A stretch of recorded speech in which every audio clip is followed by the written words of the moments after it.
All right, let's talk about something we all deal with every single day, our feelings. We're going to explore a framework that might just flip the script on how you think about your emotions, especially those really tough ones. So let me just start with this question. You know how we're always told to kind of push away strong negative feelings, to just get over it?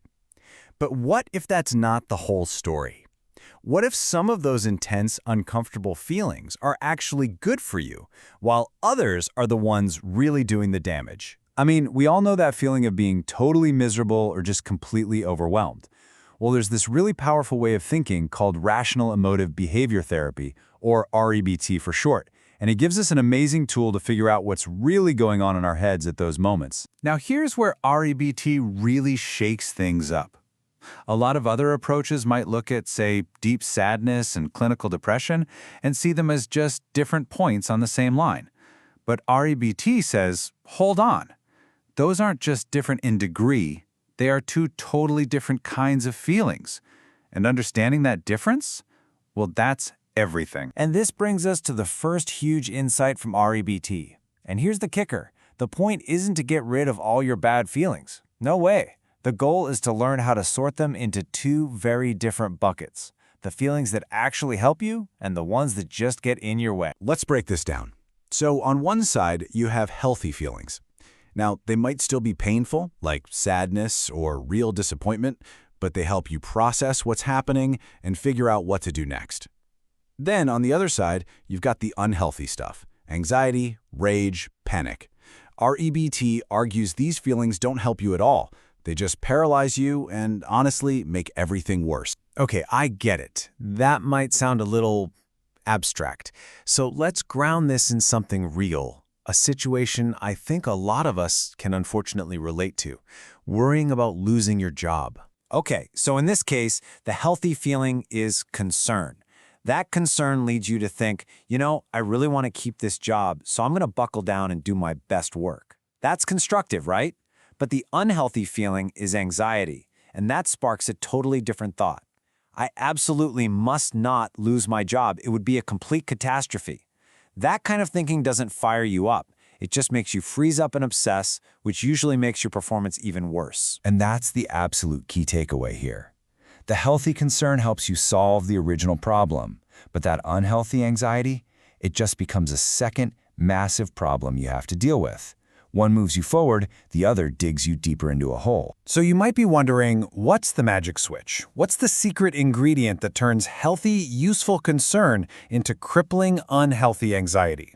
Well, REBT has a surprisingly simple answer. It really boils down to just one powerful idea. And that idea is the difference between a preference and a demand. Think of a preference as a wish. It's rational. It's flexible. I'd really like for this to happen. But a demand?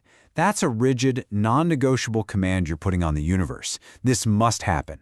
And that's where we get into trouble, because reality doesn't really care about our commands. The way you talk to yourself reveals everything. A preference sounds realistic. It's like, man, I strongly want to avoid this painful situation. That kind of thinking keeps you in the healthy zone with feelings like concern that actually help you. But when you crank that up into a demand, bam! I absolutely must avoid this at all costs. The entire emotional landscape changes. That's the breeding ground for anxiety and panic, because you're demanding something from the world that it never promised to give. Okay, so get this, and this is the part that I think is just wild. This whole logic of preferences versus demands, it doesn't just apply to our negative feelings. It can actually turn our positive emotions against us too. So a healthy positive feeling is focused on your actions. It's, hey, I did a really great thing. You're proud of an accomplishment. But the unhealthy version, it makes this huge leap to, I am a great person. It's this grandiose, godlike feeling where your entire identity is suddenly tied to that success. And trust me, that godlike state is a really fragile place to be. It makes you terrified about failing next time. It can make you arrogant and hurt your relationships. Suddenly you feel like you have to keep winning, which is exhausting. It's the exact same trap.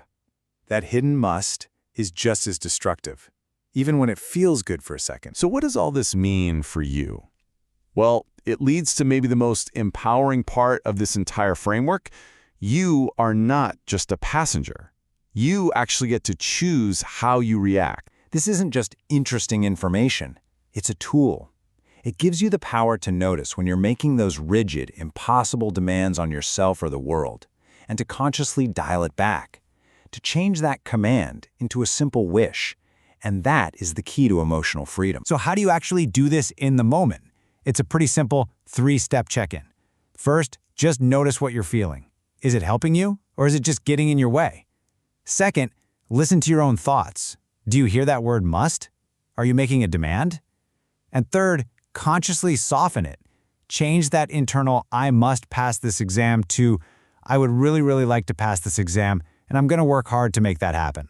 It's a small change in words, but a huge change in feeling. So, I'll leave you with this one thought. The next time you feel that knot in your stomach, that flash of anger, that wave of despair, just pause and ask yourself one simple question. Am I making a request of the world, or am I making a demand? The answer might change everything.